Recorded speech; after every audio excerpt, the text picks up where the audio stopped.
Pra, kjo mund të ishte një përgjigje. Gjithashtu bllokimi i ngushtitës së Hormuzit. Kjo mund të sillte një katastrofë ekonomike për shumë vende të botës, sidomos për Europën në përgjithësi. Rusia sa preket nga kjo?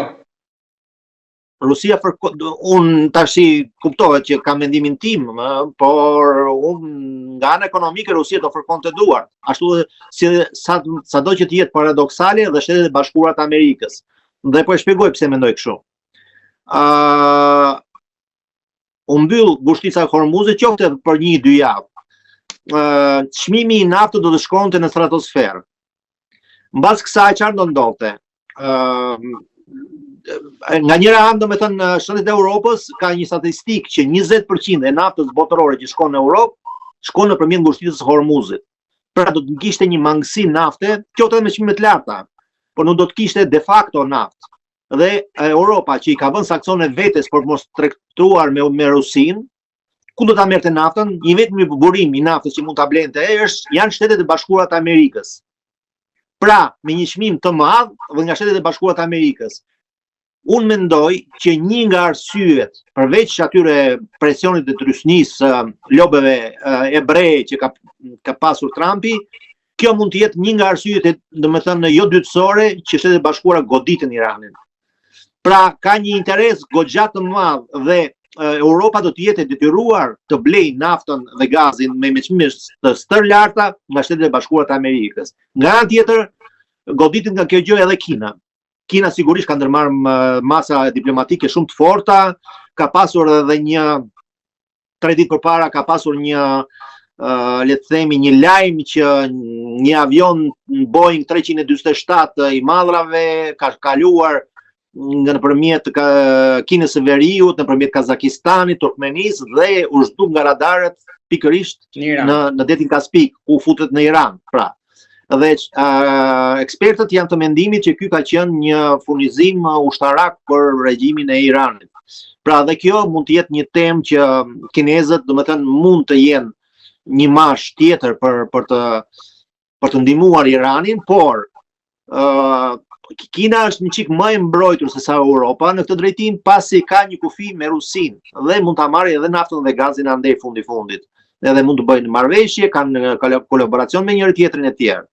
Pra, kjo, domethënë, kjo situatë i duhet Shteteve të Bashkuara dhe Rusisë, domethënë, nga ana ekonomike. Ali Khamenei ka shanse që ta ndjek Asadin në Rusi? Tashti ne mund të tregojmë lloj-lloj barsaletash, po Asadi nuk është që jeton keq në Rusi, se ka 150 apartamente, ka marrë disa aviona me kesh nga Siria. Është një mbret në vërgim.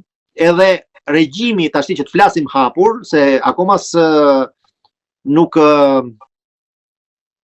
kanë mbaruar të gjitha gjërat me Sirin, nuk është aq kollaj sa duket. Por ai regjim në Siri që i ish terrorist që ka qenë, domethënë ka qenë dhe në burgjet amerikane, kjo dihet, si përkrahasi i ISIS-it, prandaj domethënë ky po përndjek popullatën krishtere në Siri, që mbështetet nga Izraeli. Dhe Siria me Izraelin do të kenë konflikt shumë shpejt.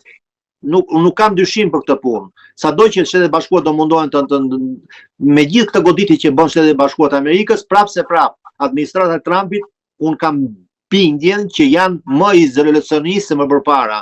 Ata do shikojnë hallat e veta, kanë problemet e veta, domethënë edhe me elektoratin e tjerë, sidomos tani që presidenti Trump nga një paqëruajtës i afirmuar që ishte dhe që i bëri edhe para zgjedhjeve, ka vënë në qokë sokak edhe elektoratin e vetë, pra do bëj luftë për të korrur fitore, sidomos në zonën në drejtimin e migracionit, pra duke sistemuar ca gjëra të brendshme, ai mund të rifitonte besimin. Pra nuk ka nge. Kjo do të ndikonte edhe në konfliktin në Ukrainë sigurisht, sepse pikërisht pyetja, kjo ishte pyetja e fundit, çfarë po ndodh me Ukrainën ndërkohë që vëmendja është në lindjen e mesme? Gjithçka që ndodh po vazhdoj ta përsëris, shpije ujë në mullirin e Rusisë. Nga njëra anë, domethënë përqendrohet vëmendja tek Irani, nga ana tjetër edhe më përpara, një muaj përpara kësaj ngjarje, Shtetet e Bashkuara të Amerikës kanë tërhequr dhe armatimit që kanë qenë të drejtuar në drejtim të Ukrainës, i kanë çuar në drejtim të Izraelit dhe të bazave të tyre për të përforcuar bazat e tyre në lindjen e mesme.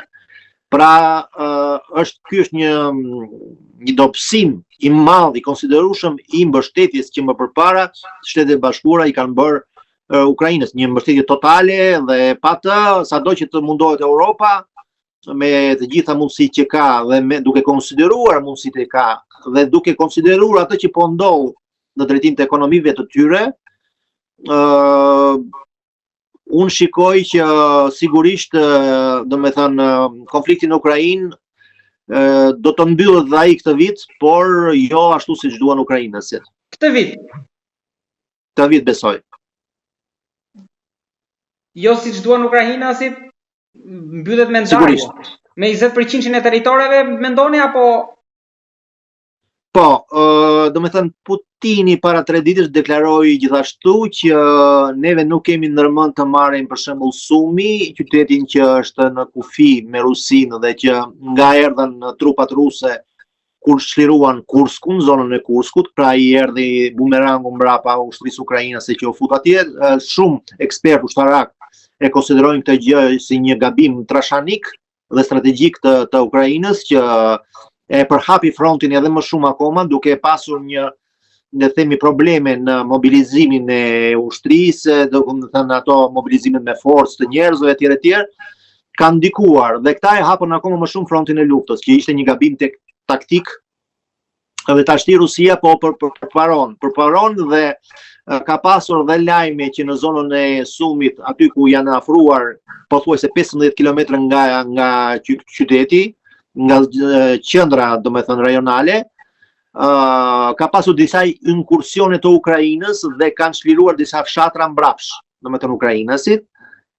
Por në të njëjtën kohë kanë shkuar rusët dhe kanë goditur, domethënë, disa qendra banimi në Donbas të tjera dhe kanë liruar më tepër territor në zonën e Donbasit. Pra, ukrainasit marrin forca nga një pikë, i çojnë në një pikë tjetër, këta godasin në pikën tjetër. Domethënë, nga ana strategjike, domethënë po fillon kjo lëvizje. Ukraina ka intensifikuar goditjet me dronë në territorin rus, duke goditur jo vetëm objekte ushtarake, por ka goditur dhe tren pasagjerësh, ku ka pasur shumë të vrarë. Edhe Rusia ka goditur pika të ndryshme. Ministria e Jashtme ruse deklaron që janë goditur uzina ushtarake, por me ndihmën e ushtrisë apo nëpërmjet domethënë mbrojtjes kundërajrore janë goditur dhe pallate civilesh me viktima të mëdha civilesh në Kiev. Sulmi i fundit ishte, domethënë, kishte 6 viktima dhe 10 të plagosur. Por problemi është siç deklaruan, të paktën siç deklaruan ata, se unë tashti po transmetoj atë që domethënë deklarojnë ata, që në këto pallate, domethënë, edhe mes tyre ka pasur domethënë punishte për montimin e dronëve, që pastaj domethënë godasin qytetet ruse. Pra ka pasur informata nga domethënë ose nga diversant ose nga spionët e tyre, domethënë që dhe ka pasur domethënë goditje të tilla që çdo luftë sigurisht ka viktima të tmerrshme por kjo luftë nuk ka të krahasuar me atë që po ndodh në lindjen e mesme. Mos flasim më pastaj për Gazan, që është një tragjedi, është një kasapkhan që me përmasat që Perëndimi për shembull e ka toleruar vetë dhe do të thoja bile jo vetëm Perëndimi, por në përgjithësi vendet e fuqitë e mëdha botërore.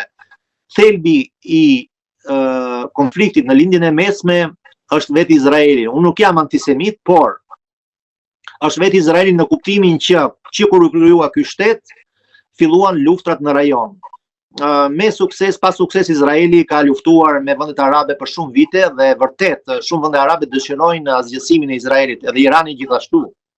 Por problemi është që është te fuqitë e mëdha që në fillim vendosën OKB-ja vendosi për krijimin e 2 shteteve paralelisht, shtetit arab, Palestinës dhe Izraelit. U krijua vetëm Izraeli. nuk u zgjidh çështja palestineze dhe nga ai problem fillojnë gjithë shkëmbijat e luftrave lokale. Biles për ironinë e fatit, në luftën e dytë, mos gaboj, arabo-izraelite, Bashkimi Sovjetik dhe Shtetet Bashkuara ishin aleat kundër Britanisë së Madhe. Është fakt, në vitin 57. Misha, unë të falenderoj shumë për gjithë analizën dhe panoramën e plot që sollet nga Rusia. Lutem, ishte kënaqësi.